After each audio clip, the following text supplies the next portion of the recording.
often ask me, how far do you go when you go out on your trips? How far away are you from home? Well, a long ways. As you can see, this road I'm on here now has not had any traffic on it all winter. I am the first vehicle in here, and probably the last. Probably won't be any other vehicles in here this year. So this road where I'm heading into the trailhead that goes to my lake, and so this road I'm on now is about an hour drive off of the main road, and the main road's a gravel road. So basically it's you turn off the highway and you take a gravel road, which I call the main road, for about an hour, and then you take this side road, which is more of a four-wheel drive road because it's got some some dugouts on it. Yeah, this road's about an hour and a half, and then the road is completely deactivated, inaccessible by vehicles, and you take that road, you walk that road to the very end for about an hour to the trail,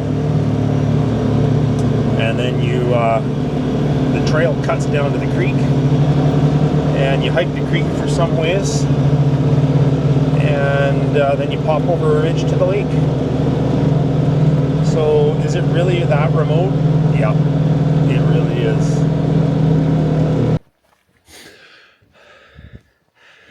So I'm pretty much at the end of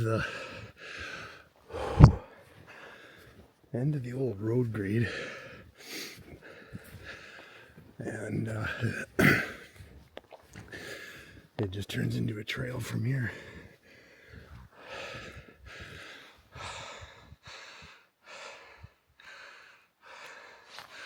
Yeah, it's rugged mountains.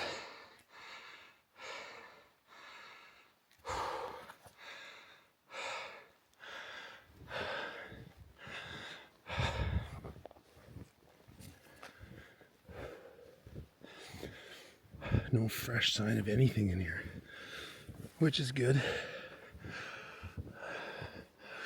I don't need to see anything. Just in for a hike.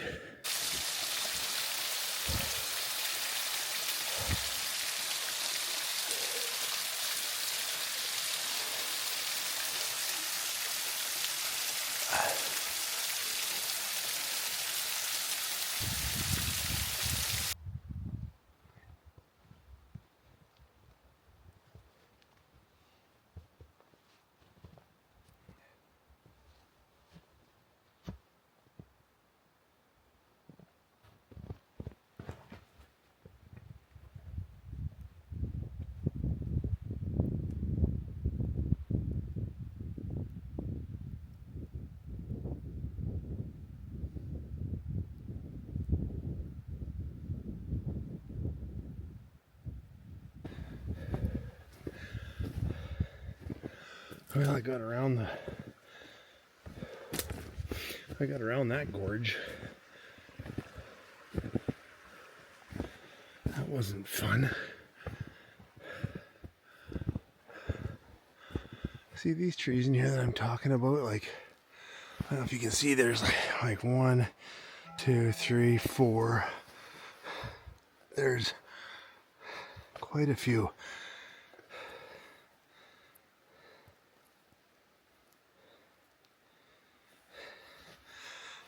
I don't know if you can see these trees that I'm talking about, like snapped off different levels, right? And obviously you guys, some of them they all could be the wind, I don't know. I just really pay attention to stuff like that, you know.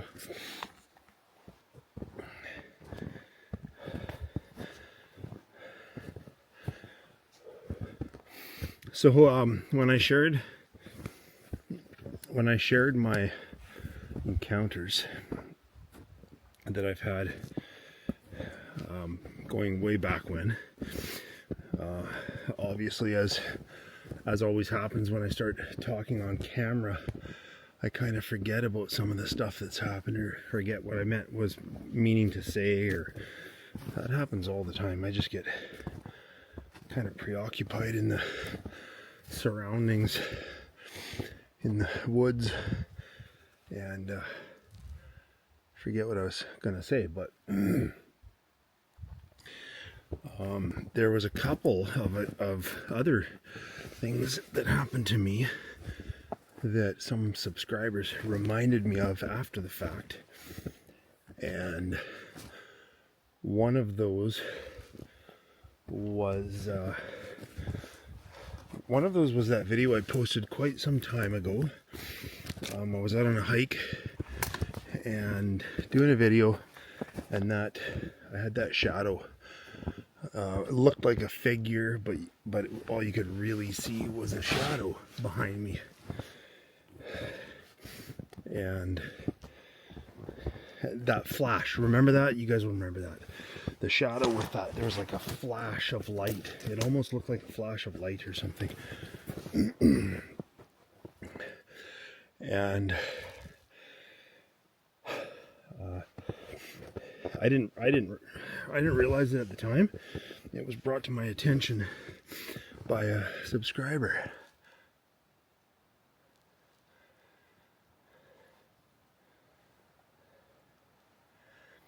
Sorry. Oh, here comes the snow dump. The wind. Anyway, sorry. It was brought to my attention by a subscriber. So there was that one. There was, I think I mentioned the eagle feather. I think I mentioned the bear claw. Those things. But then there was another time up here in this very spot.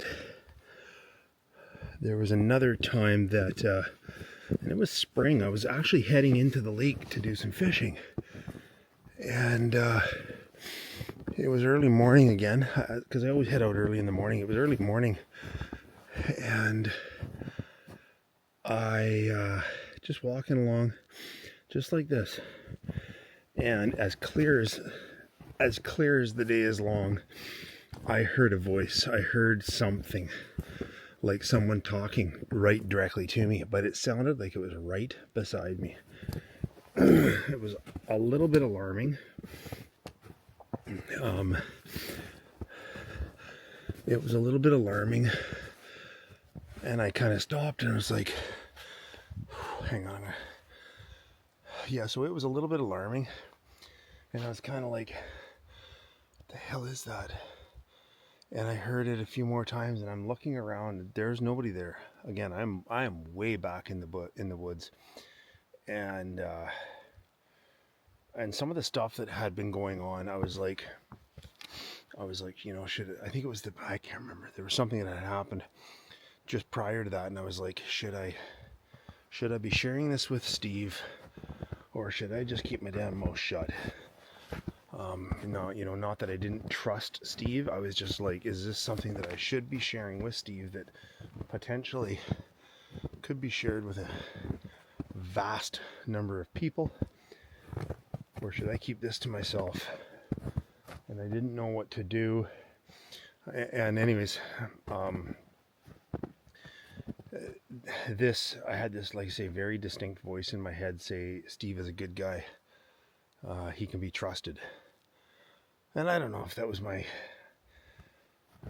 inner conscience. I don't know what it was. It was really something else. And so I had forgotten about that, and Steve, when I did tell Steve about that, Steve was like, he was like, oh yeah, these beings have, he goes, I firmly believe that these beings have telepathy. They have the ability to talk to you without saying a word. And he's heard encounters of like that before. I never had, but he had. So anyways, long story short, I came back, and on my way home I stopped at Steve's house and had a chat with him. And him and I did a chat and I think he posted it.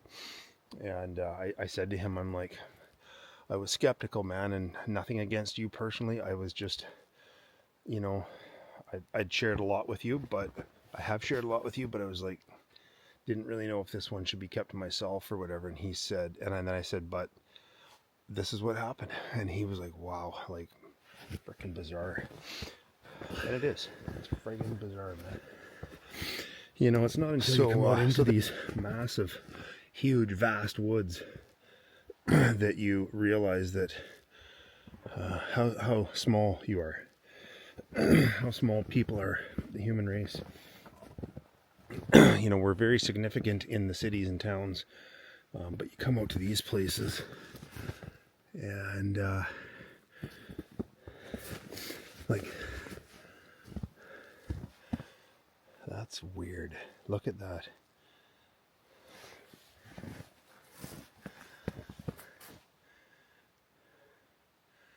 There's a tree that's all been hollowed out. That's all been hollowed out, and there's like branches in there. What a great place to sleep. What a great place to have a little bit of a shelter, but that doesn't look natural.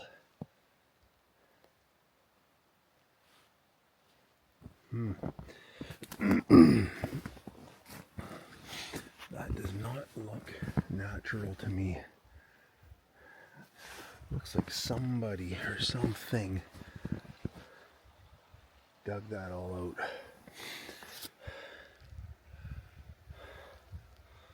Another big tree broke off. Another tree broke off.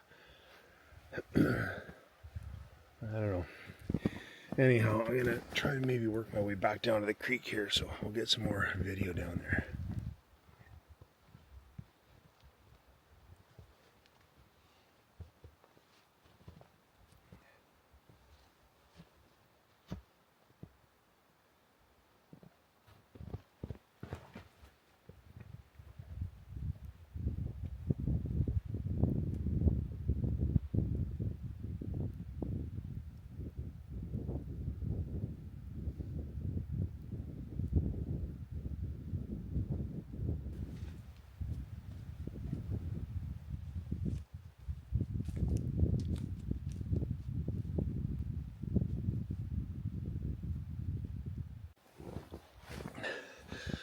So I wanted to show you guys this little spot here.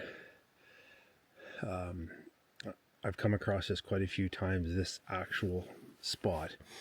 And I want you to look at something here. These little trees all through here, in this little area here. These little trees, they're old. This is really old, okay? But these trees have all been broken off. Okay, they're very low to the ground, obviously, but they've all been broken off. I'm gonna go over here, and it's just a patch in here. Do you see them all? Do you see them all here? Let me get a little bit of video here for a second here. Hang on.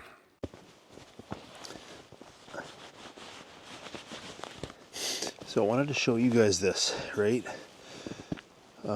See these little trees? They are super old, okay? Like, I don't even know how old, but you can see here, okay? These have all been broke off. See this? Right here.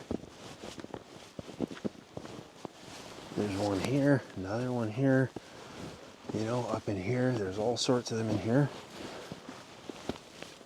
Okay, they're all around this area, and they've been broken off a long time ago. They've been snapped off, and I don't know. It's just something like that is kind of unique to me. It's kind of like, wow, why? You know, that's the way I look at it. Is, you know, what's caused that? What have I stumbled onto here? Ugh. You know, it's got to make you wonder. it makes me wonder anyways, like what has caused that, and why is, like, they're all around this area. And it's not logging, obviously. You're not going to log a tree that big. But it's pretty wild.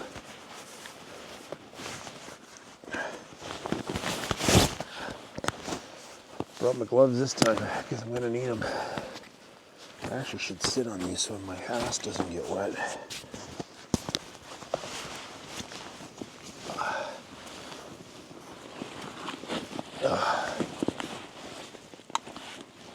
I think I will.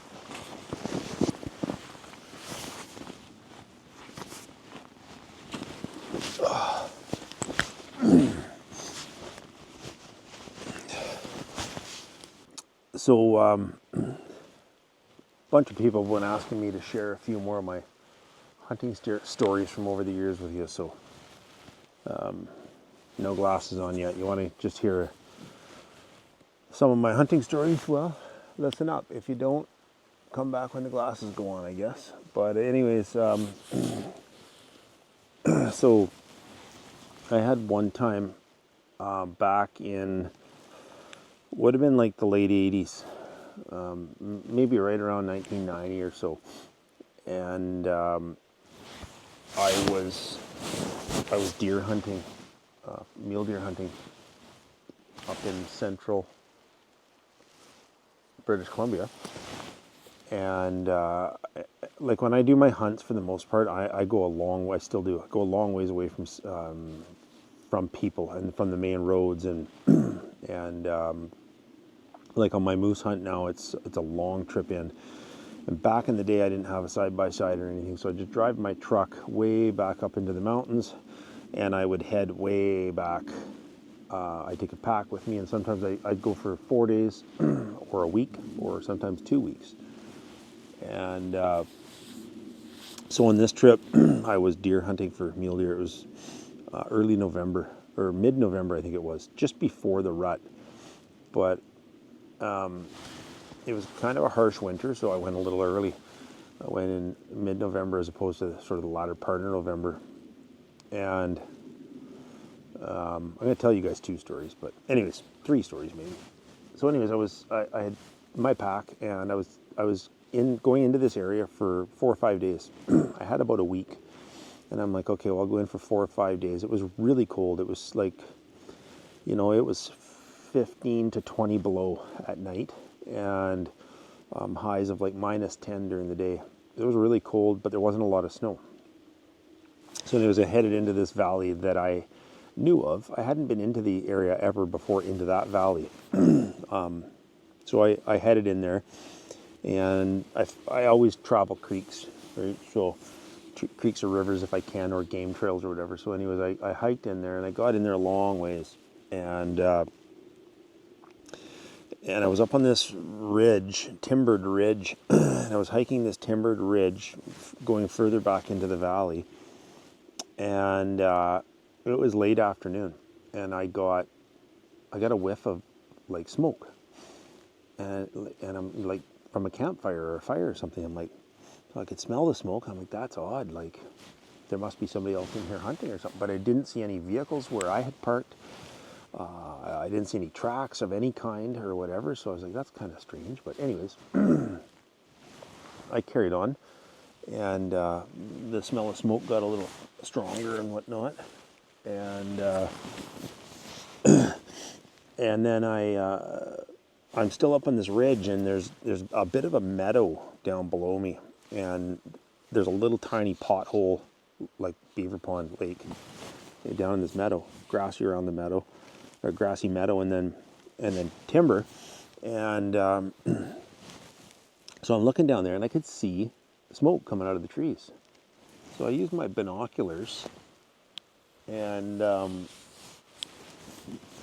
and I started scanning the trees and looking for a camp.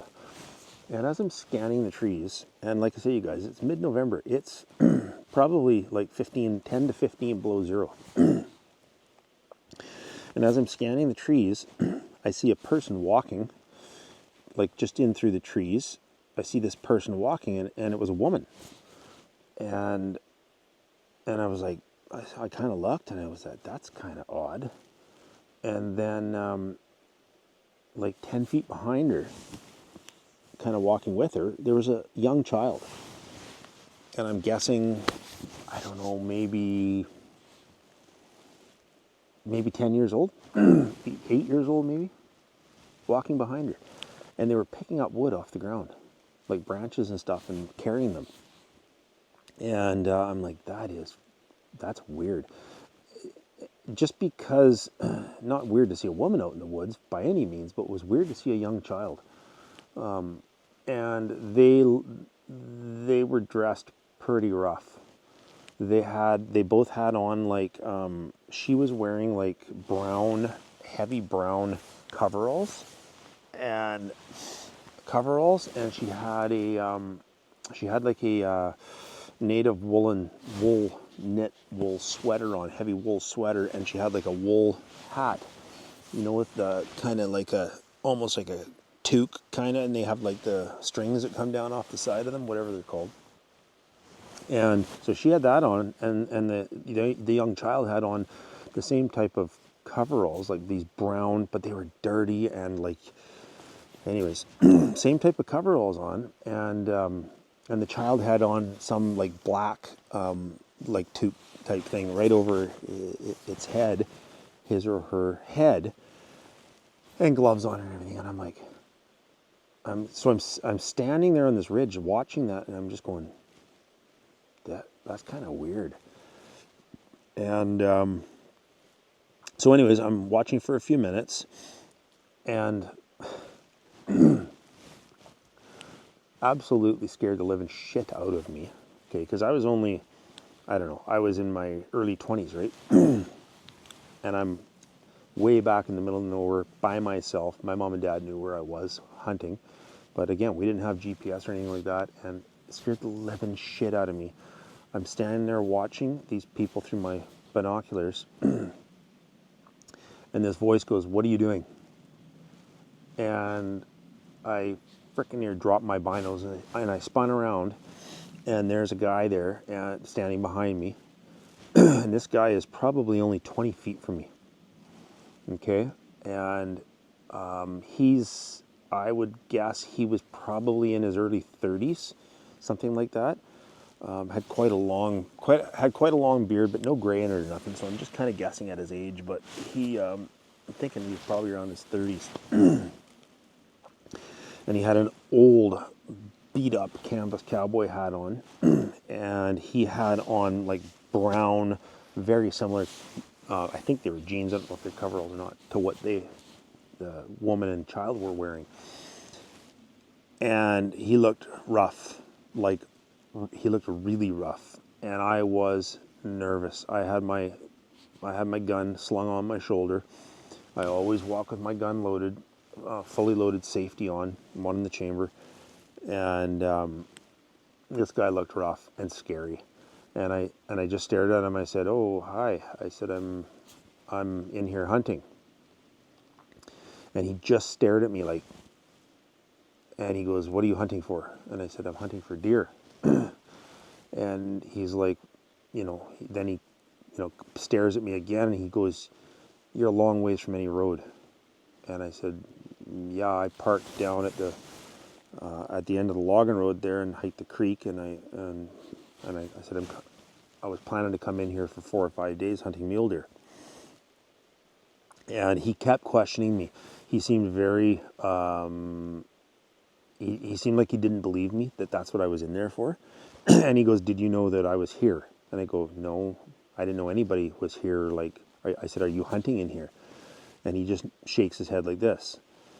And I'm like, "Oh, okay." And I'm like, "Well, like, I was just gonna, find a spot to camp here somewhere or whatever, and I'll be on my, and just sort of hunt the area and whatnot."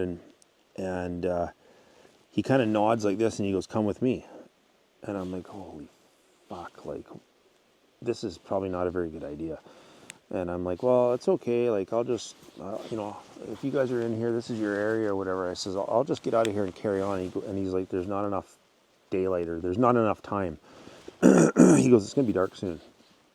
Come with me. So I'm like, what do you say, right? He was intimidating, but I didn't, like, I felt nervous, but I didn't feel threatened, if that makes any sense. Anyways, long story short, trying to make it short, but I said, okay. So I followed him, and we go down the ridge to the creek. We cross the creek. We go across the creek, and we're now heading towards where the woman and child were. And as we get into the trees there or whatever, I see a little cabin, little log cabin. I'm like, and that's where the smoke was coming from. So I look, and I'm like, wow, you know, and he's not saying nothing. I'm just sort of following him, and then, you know, maybe 100 yards over, not even that far, maybe 100 feet over, 30 yards over or whatever, there's another cabin. Same thing, wood cabin, and there's smoke coming out of it as well. And I look around, there's 3 cabins in there spread out. And you could see that from the ground, you know, around there, they'd cleared all out between the cabins, and they had like they had a cache built. There was 2 caches built, kind of in behind the cabins, and then in front of the cabins was kind of cleared out. There's like a huge, big communal fire pit area, and then the cabins and the caches behind that. And he just, as we walk into that area or whatever, he gives a whistle. He just goes something like that, and another guy steps out from behind one of the other cabins, and then a woman comes out from inside the 3rd cabin, and they all look like, I'm telling you, they looked pretty rough. They looked weathered and dirty. And anyways, I was like kind of looking, and I went, and at that moment,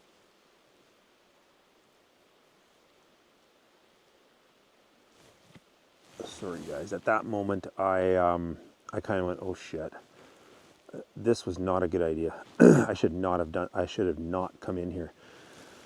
So the other guy comes walking over to where me and this guy were, and the 2 of them went and met, and the guy that I was led by kind of whispered to that guy, and then the woman just stood in the door of the cabin, and then the guy that led me into camp, he whistles quite loud, and the woman and child that I'd seen, they come walking back with armloads of branches and wood and stuff, and they when they saw me, they approached really cautiously and stuff, and I'm like, oh shit, what have I done?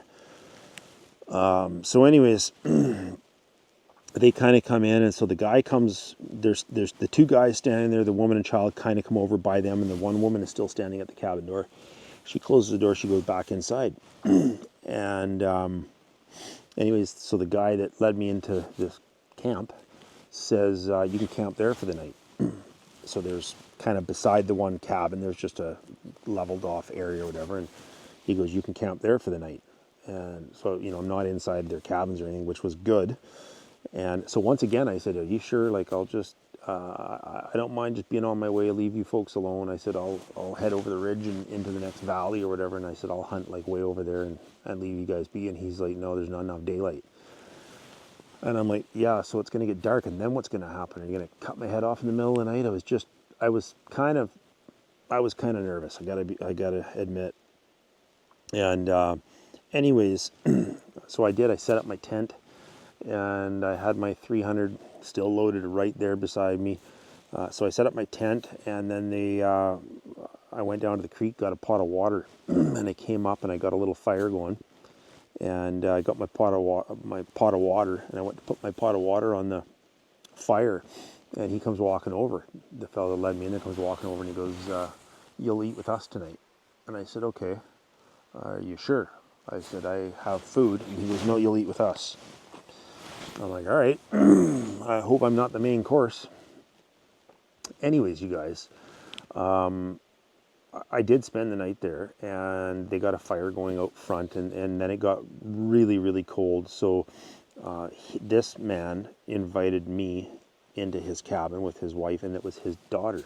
So he was living out there with like a 8 or 9 year old daughter, and the other family, where the wife came to the door, they had like a 5-year-old son.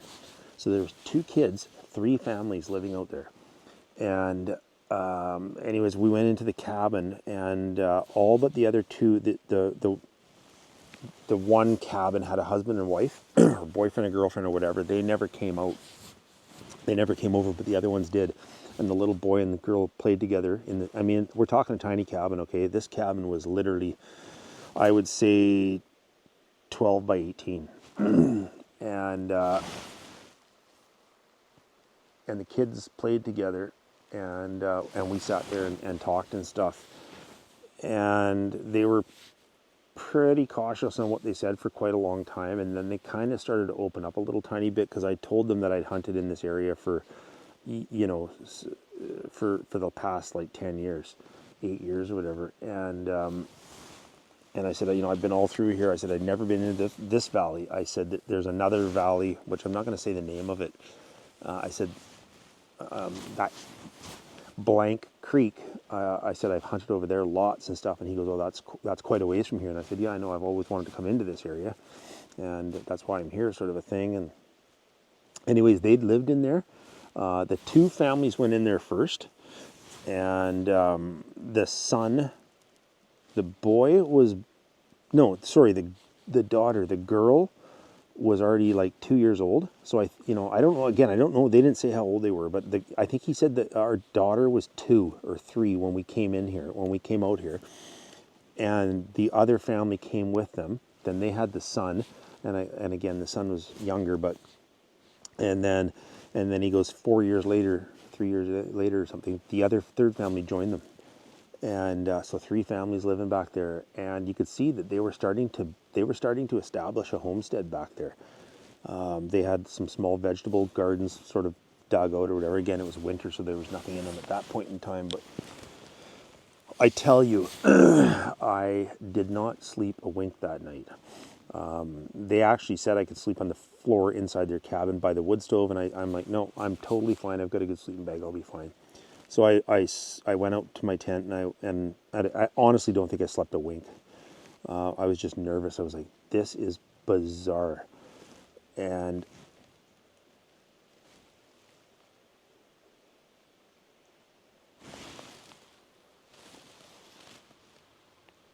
I thought, this is bizarre. And anyways, nothing happened. Got up the next morning, and the guy was up. The man was up.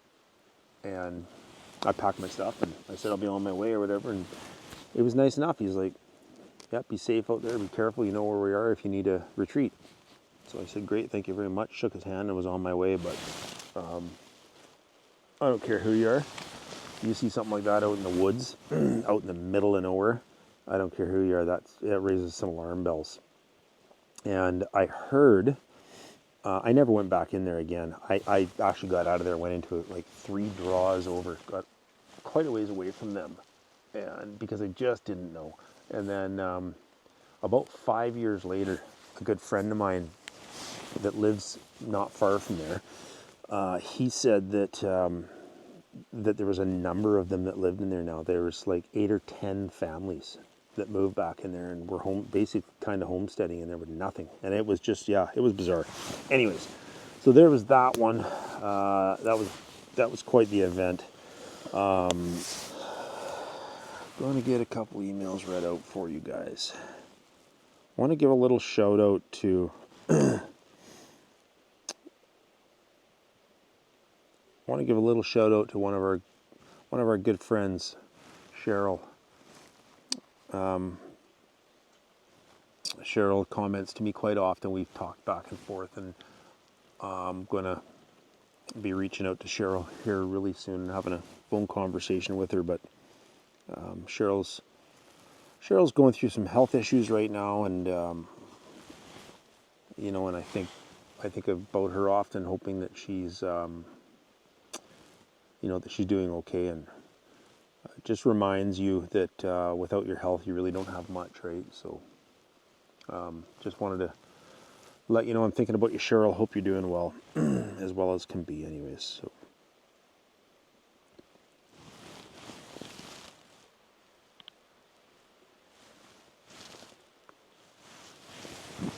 Better not be a winter bear out here, man, I tell you. Okay.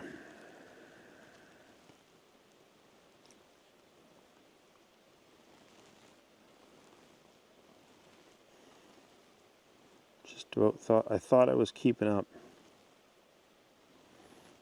So I just, yeah, not keeping up. Miss Catherine Germain emailed back, or yeah, Catherine Germain emailed back in, and Joseph Moore emailed back in, and a bunch of others. So I got a lot of work to do here. So I'm going to read this email here, and we'll see if we can get a couple read for you guys here today. Darren, my name's Bill Holloway, and I live just outside of Colfax in the Sierra Nevadas. I've been here nearly 20 years now, and I've spent lots of time up in the mountains. I came here from Redding, California, and fell in love with this area. When it comes to Bigfoot, I'm the farthest thing from an expert, but unfortunately, I have had a couple experiences with them over the past 20 years. I do a lot of hunting for deer and elk, and I love to spend time in the off-season scouting for them before the season opens. My very first encounter took place in 2008 when I was hunting deer with my brothers. We had a great camp set up with a large canvas wall tent, wood stove, and a little outdoor kitchen area on the shore of a small lake that I'll keep the name of to myself. We'd been in this area for 3 days and had one nice buck hanging on our pole. There was probably 4 to 6 inches of snow on the ground, and for really cold, and it was, sorry, I'm just reading it as it is here, and it was really cold for early November. We were all sound asleep around on the third night of our trip when I woke up to a very loud crack that sounded almost like thunder. I laid in bed for a moment just listening, as it was dead quiet outside, and all of a sudden I heard another loud crack, and I realized that it was a branch being broken, not thunder. I grabbed my flashlight and my rifle and went to the tent door and unzipped the door and shined my flashlight towards our meat pole, as that was the direction the sound came from. As my light hit the meat pole, I saw a huge Bigfoot with both its hands on our deer, and it was pulling it down off the pole. I actually dropped my rifle, and I believe I screamed just as this creature took off for the timber. I jumped back in the tent, and my 2 brothers woke up and were yelling, "What the fuck is going on?" I was acting hysterically and yelling, "Bigfoot, Bigfoot." Carl jumped out of bed and grabbed his rifle and loaded it. And I grabbed mine off the ground and I loaded it as well. Ken was still in bed and didn't really react too much. But Carl was pretty wound up and asking me what the hell was I talking about. I said there was a fucking 9-foot hairy being standing at our meat pole with its hands on our deer. Ken yelled at me and said, "Settle down. It was probably just a black bear." But when I turned and yelled at him, in quotation, "It was no fucking black bear, Ken. It was a damn Bigfoot." This got Ken's attention, and he got out of bed and loaded his rifle as well. Carl lit our lantern, and we all put our clothes on and stood in the middle of the tent, staring at the tent door with our rifles ready. I admit I was a mess. I was an experienced hunter that really loved the outdoors, and I'd heard stories and seen videos of Bigfoot, but nothing in the world ever prepares you for that moment when you see one with your own eyes and realize that you've been lied to your entire life and that these things do in fact exist. I think it only took a few minutes for Ken and Carl to realize that what I saw definitely was not a bear. My brothers know me, and they could see that I was visibly shaken. We stood there forever, just waiting for something to happen, but it never did. Eventually, Carl opened the tent door and shined his light at the meat pole and said, "There's nothing there now." But our deer was still in the tree. There was no way in hell that I was going to go anywhere near that pole, and I didn't want Ken or Carl to go over there either. Sleep was out of the question, so we loaded up the wood stove and sat there with our lanterns on and talked about what I'd seen. Eventually, Ken did fall back asleep, and eventually Ken got back in his bag and actually went back to sleep. But Carl and I stayed up all night. Didn't sleep. The next morning at daylight, the three of us walked out to the meat pole with our guns loaded and ready to shoot. As we got to the pole, we saw the damn footprints in the snow. They were a man's footprint, but they were all of 20 inches long, 8 inches wide, and clearly visible. Ken saw them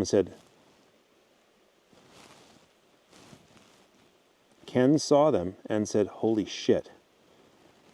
I said, "You still think it was a bear, Ken?" We decided right then and there to cut down the deer, break camp, and get the hell off that mountain. And that's exactly what we did. All three were watching over our shoulders the entire day until we got back to our truck. We loaded up and we took off. We didn't report what we saw to the local warden for the area, and although he said numerous times, sorry guys, we did report what we saw to the local warden for the area, and although he said numerous times that it was likely a bear, the look on his face and the way he hesitated when he answered told me otherwise. I'd bet my life to this day that he knew damn well what we seen, but he wouldn't admit to it. We never hunted that area again. We told some friends about what had happened because we didn't want anyone we knew to go there. Holy Jesus.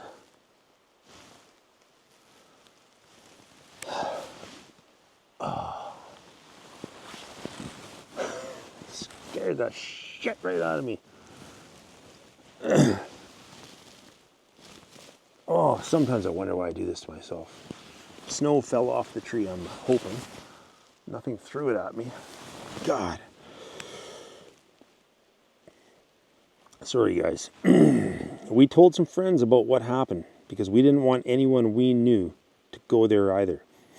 6 years went by, and before Carl and I would run into another Bigfoot in a region that is about 80 miles from where this first encounter took place. We were scouting for deer in mid-September and once again had our wall tent set up. It was just after dinner and almost too dark to see, and we were sitting outside having a drink when this creature started bellowing at us from maybe 200 yards out in the timber. The lung capacity of this thing was like nothing we had ever heard before or since. Far more lung capacity than a mature bull elk when they bugle. You could tell by the length and the depth of the grunts. It was incredibly loud, long, and from deep in the stomach. This thing beelined it at us for 10 minutes and then went silent. A few minutes later, we heard 5 to 6 loud tree knocks, like something was pounding on a tree with a huge baseball bat. Then once again, silence. Both of us were sitting there with our rifles, loaded, not knowing what to expect. And then everything went silent. We never heard another word. We did feel as though Something was watching us, though, until darkness set in. We ended up finally going into the tent and did get some sleep, but I had an eerie feeling all night long that something was outside of our tent watching us. The next day, we decided to pack up and head out. We just had a feeling that we did not need to be there, that we didn't belong there, that something didn't want us there. We haven't had any experiences or encounters since that time, but my head is always on a swivel when I'm out in the woods. I want to thank you, Darren, for having this outlet to share emails, and hopefully people will gain some knowledge on these beings. They are real. They are there, despite what we've been told our entire lives. That's all for now. Thanks again, Bill Holloway.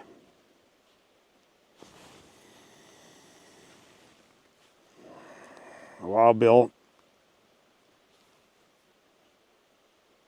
Well, Bill, if you're watching this, your email had me so on edge.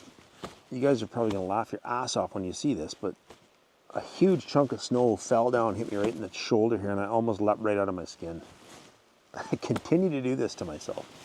I come out into these spots and read these stories, but that's the first time I've had something hit me and startle me like that in a long time. My goodness. Anyways, Bill, thanks very much, man. Appreciate it.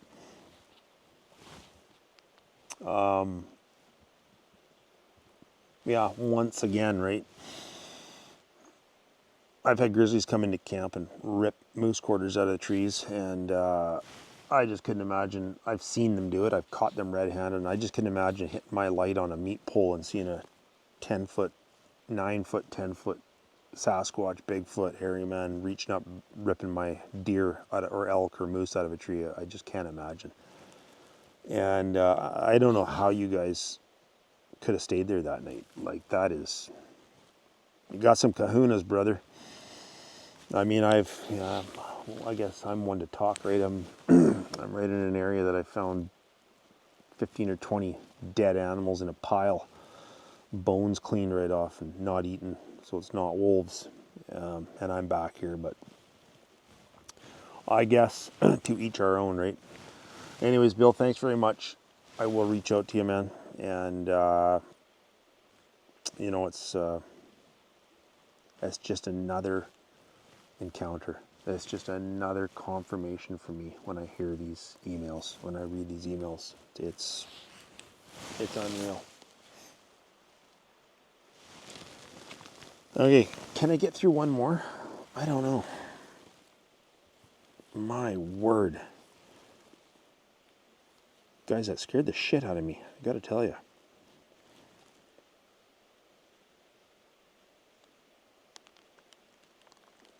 All right.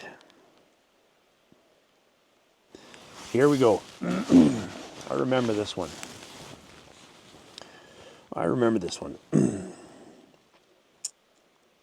I had an encounter in the fall of 2015. Not a day goes by that I won't think about and relive this experience. I could give a shit if you or Steve or any Sasquatch researcher types don't believe what happened to me. Firstly, nobody is an expert on the subject of these very paranormal beings. My encounter was in the Cowichan Valley of Vancouver Island. While I was out for my daily hike up a river only a few miles from town. I was only a mile or so from where I parked my car when it hit me. The dreaded feelings of impending danger. The dead silence. Then this awful smell permeated the atmosphere. For some reason, I apologized to whatever it was and quickly returned to my vehicle. I drove home confused and wondering what this could possibly be.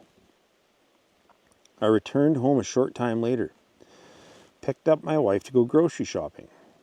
Now this is where it gets weird. My wife and I went into a grocery store. I got impatient following her around, so I told her, I'm going to go get a coffee. As I walked out the door of the grocery store, where there was many people sitting around eating and drinking, to my immediate left, about 4 feet away, was a person over 8 feet tall, looking in the window at my wife. I was curiously looking at him. He was wearing a long, woven cloak covering his head to the ground. He turned his big head towards me, stared down at me, then turned back, focused on my wife through the window. He again turned and leaned over, staring into my face. He had a boxer's grimace, black skin, no hair on his face, golden eyes.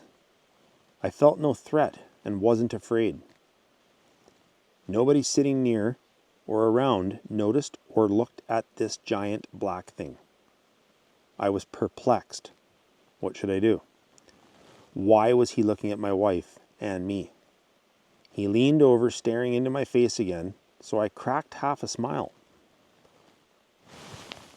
Comically, he did the same thing back. I figured out that he was only visible to me, or everyone else, or everyone would have stampeded out the door. This was not my first rodeo when it comes to high strangeness, but that's a whole different subject. This encounter ended suddenly. I turned to walk away. When I looked back at him, he had vanished.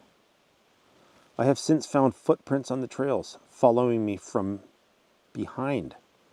Gifts like ferns left on the trail in ornate patterns when returning back, where nobody was but me. Alder trees broken and twisted 10 feet up, etc., etc. I did speak to the local natives about this. They said, "You're lucky he was friendly." I don't care if you use my first name, and I don't care if you or anyone else thinks I'm full of shit. I know that Sasquatch or Sabe or forest people or Bigfoot or Bakwas, whatever they are, can cloak themselves, be visible to some and not others. And they can appear anywhere they please, including the middle of a busy town or street. Sincerely, Jay. So I want to start by saying that I remember that email distinctly. And the reason I remember that email distinctly is because I felt, when I read that, I read many of the emails before I put them into my notes. And I felt with that one that Jay, can you guys see me? There's that glare of that sun here. Hang on. Let's get the camera moved around here a little bit.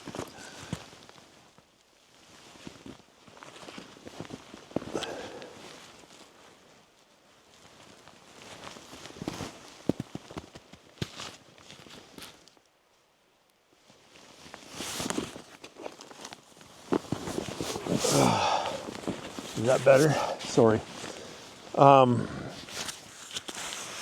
I remember that email distinctly because when Jay said, I don't give a shit if you believe me or Steve believes me or whatever, it felt to me, and I responded to Jay, I think right away when I first read it. I feel strongly that he was doubted by people, or he told people and people maybe laughed at him or said he's full of shit or whatever.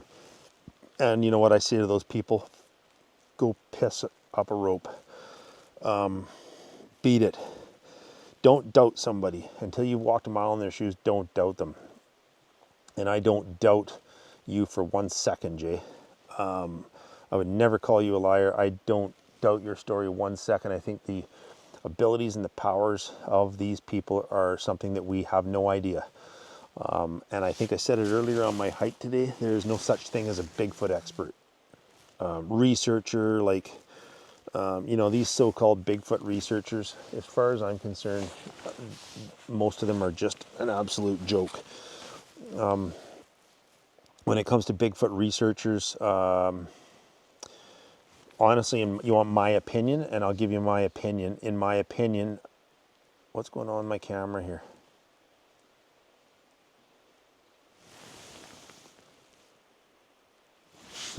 That's weird. In my opinion, Dr. Melba Ketchum is an expert.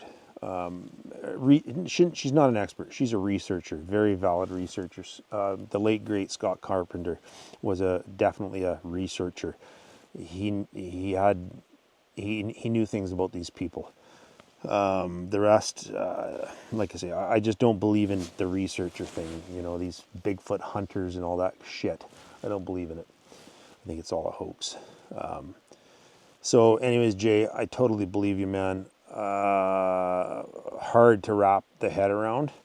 It's hard for me to wrap my head around it, that these things, you know, can be seen when they want, or the whole cloaking thing. But I totally believe it, man, because something appeared in my video directly behind me that I wasn't aware of, and you can clearly see it coming and going.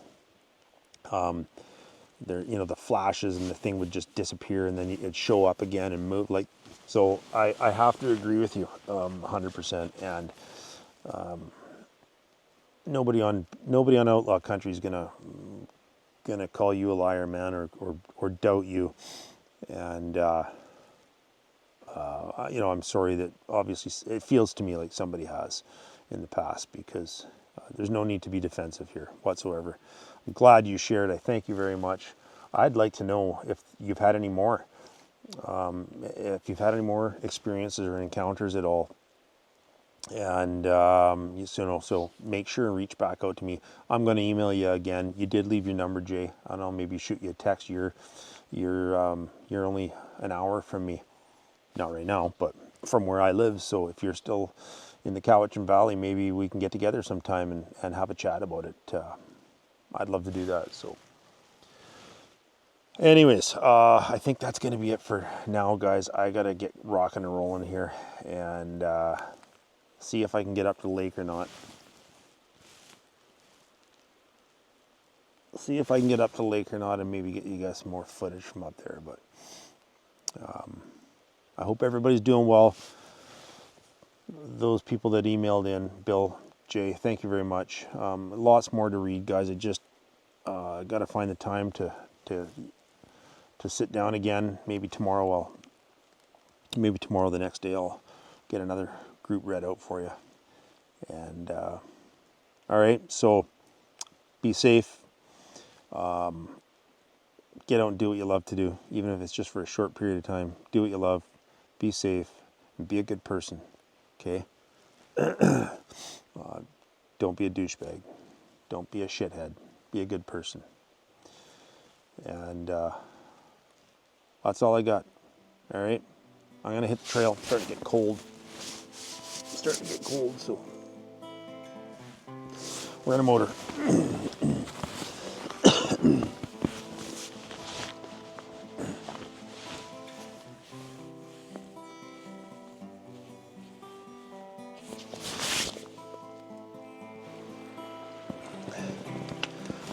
Man, wasn't that something else? Reading that friggin' email and that snow fell on me. Man, I can't wait to see that on video. Like, I must have looked like a complete lunatic.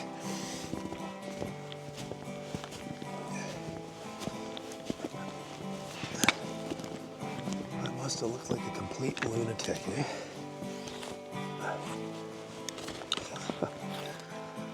Oh, you know what? I've been called a lot worse.